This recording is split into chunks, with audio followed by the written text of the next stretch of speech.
A question that's always led to an interesting conversation in the Hive community is regarding if levels equals skill. Seeing a level 40 in Skywars or a level 100 in Treasure Wars is always quite threatening, I won't deny that. But let me run you through a conversation I had on stream the other day regarding if levels define skill on the Hive. Interested? Let's get started.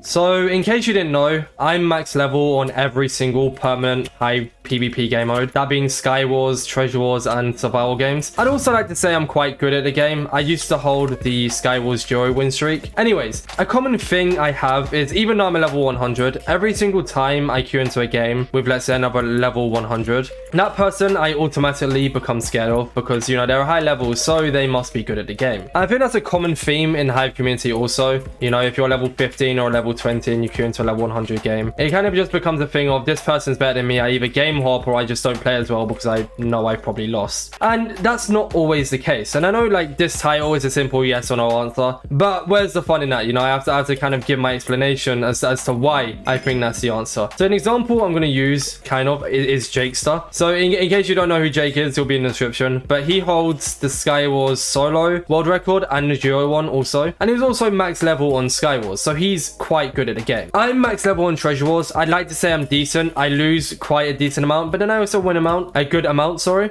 But I wouldn't say I'm like amazing to the point where I should be feared, especially since, like I said, I game hop those who are also level 100. The point is, if you should actually be scared of like a high level on Hive, I think no. Don't click off, okay? It's not just a simple yes or no answer. Like I said, I do believe that it shouldn't be the case, but there's also like an explanation behind why I think that's the case. So you can either grind Skywars for a whole month, be absolutely cracked it, and you could get level 100 straight away. Or you could play over the space of 2 years, not be the best at the game, and then eventually get level 100. The fastest way to level up on the Hive network, or for Treasure Wars specifically, is through breaking treasures, killing people, or winning the game.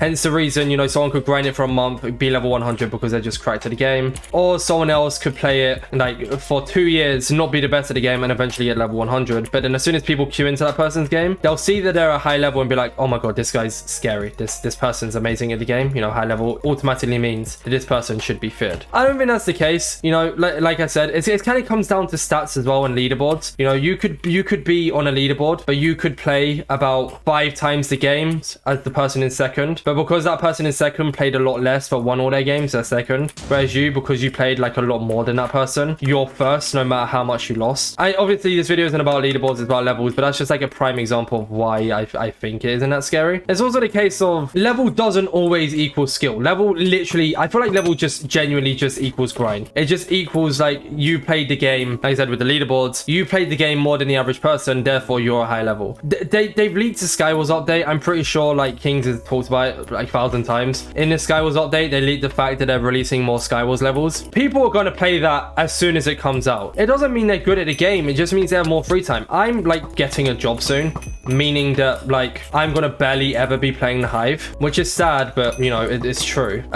So I won't be able to like play Skywars or Treasure Wars that much. By the way, by saying that I'm getting a job soon, I mean I've already got the job. I start on the 1st, but that's like a whole other video if I ever even make it. But that means that it's, like, depending on when the Skywars update comes out, I'm not going to be able to play it, meaning that I'm not going to be able to get to whatever the new max level is as soon as everyone else. I'm still quite good at like Skywars. I'd like to say I'm still quite decent at like the game, but I'm not going to be a high level like everybody else because I'm not going to be able to play as much as everybody else. And it's also the case of like, you know, people make ults so much. There'll be like a level 5 on an ult and you're going to be like, oh my god, this guy's like so cracked because he's like a low level. They're actually just a high level on their main account, but they're just like low level on this account, meaning that low levels should equally be as like, you should equally be fearful of like a level 1 or a level 5 or a level 20 compared to like, you know, the likes of a level 100. So I don't think levels define skill. I don't really know how you define skill. There's not really any way to ever define skill. I think you can't use leaderboards, you can't use levels, and you can't really use stats either, to be honest.